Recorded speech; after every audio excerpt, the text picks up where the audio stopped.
আসসালামু আলাইকুম viewers, welcome to my channel best cook recipes. আজকে ঝটপট তৈরি করে দেখাবো নুডলস দিয়ে বাচ্চাদের টিফিন অথবা সকাল বিকেলে নাস্তা। মাত্র 10 মিনিটে তৈরি করা যায় এই মজাদার নাস্তাটি। তো চলুন দেখে নেওয়া যাক। নুডলসটাকে সিদ্ধ করার জন্য একটি হাঁড়িতে পর্যাপ্ত পরিমাণে পানি অ্যাড করেছি। পানিতে বলক চলে আসছে। এখন নুডলসটা অ্যাড করলাম। তারপর নেড়ে দিয়ে একটু নুডলসটাকে ভেঙে দিচ্ছি। কিছুক্ষণ জাল করে নেওয়ার পর নুডলসটা পুরোপুরি সিদ্ধ হয়ে গেছে। এখন নুডলসটাকে আমি স্ট্রেনারে তুলে নিয়ে পানিটাকে ঝরিয়ে নিচ্ছি। এখন পানি ঝরানো নুডলসটাকে একটা বাটিতে তুলে নিচ্ছি। প্রথমে অ্যাড করছি পরিমাণ মতো লবণ, 1 চা চামচ কাঁচামরিচ কুচি, তবে ঝালটা বুঝে আপনারা মরিচটা কমিয়ে বা বাড়িয়ে দিতে পারেন। এখন অ্যাড করছি 1 টেবিল চামচ পেঁয়াজ কুচি, আরও অ্যাড করছি 1/2 টেবিল চামচ রসুন এবং আদা পেস্ট। সুন্দর একটা কালারের জন্য অ্যাড করছি 1/4 চা চামচ হলুদের গুঁড়ো। এখন অ্যাড করছি উঁচু করে 1 চা চামচ লাল মরিচের গুঁড়ো। আরও অ্যাড করছি 1/2 চা চামচ ভাজা জিরার গুঁড়ো। এখন অ্যাড করছি একটি ডিম। চাইলে ডিমের পরিমাণটা বাড়িয়ে দিতে পারেন। অ্যাড করছি 1/4 কাপ আটা।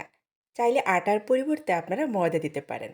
এখন অ্যাড করছি 1 প্যাকেট ম্যাগি মশলা। অ্যাড করছি 3 চা চামচ পাউডার মিল্ক।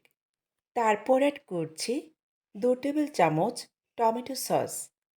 তবে হাতের কাছে টমেটো সস না থাকলে না দিলে হবে, তবে দিলে টেস্টটা অনেক ভালো পাবেন।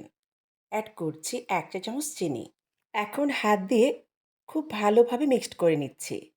ও হে, ভালো কথা, আপনারা চাইলে এখানে 1 চা চামচের মতো গোলমরিচও ব্যবহার করতে পারেন।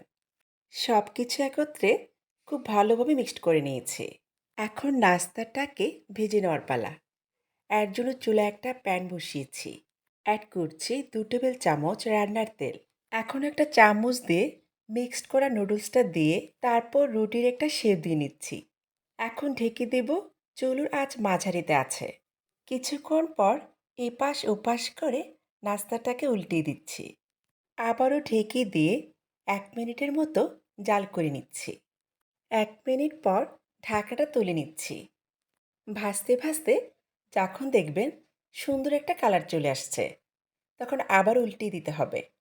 এবার এপাশ ওপাশ করে ভেজে নিলেই তৈরি হয়ে গেল মজাদার নুডলসের নাস্তা কিংবা পাকোড়া। নাস্তাটাকে আমি একটা প্লেটে তুলে নিচ্ছি। একইভাবে আমি আরেকটি নাস্তা তৈরি করে দেখাচ্ছি। 1 টেবিল চামচ তেল অ্যাড করে তারপর নুডলসটা দিয়ে চামচ দিয়ে গুল শেপ দিয়ে নিচ্ছি। চাইলে আপনারা হাত দিয়ে কাজটি করতে পারেন। এখন এপাশ ওপাশ করে নাস্তাটাকে ভেজে নিয়েছি। নুডলসের নাস্তাটা একেবারে রেডি। আমি একটা প্লেটে তুলে নিয়েছি। পরিবেশনের জন্য নাস্তার উপর কিছুটা সস দিয়ে দিচ্ছি। আমি নাস্তাটাকে একটু কেটে শেয়ার করছি। চাইলে বাচ্চাদের টিফিনে অনায়াসে আপনারা এই নাস্তাটা দিতে পারেন। খেতে অনেক বেশি দারুণ। মাত্র 10 মিনিটে তৈরি করে দেখালাম নুডলসের নাস্তা কিংবা পাকোড়া। রেসিপি ভালো লাগলে লাইক কমেন্ট শেয়ার করবেন, আর আমার চ্যানেলটিকে সাবস্ক্রাইব করবেন, আর পেজ ফলো করবেন। সবাই ভালো থাকবেন, সুস্থ থাকবেন। আল্লাহ হাফেজ।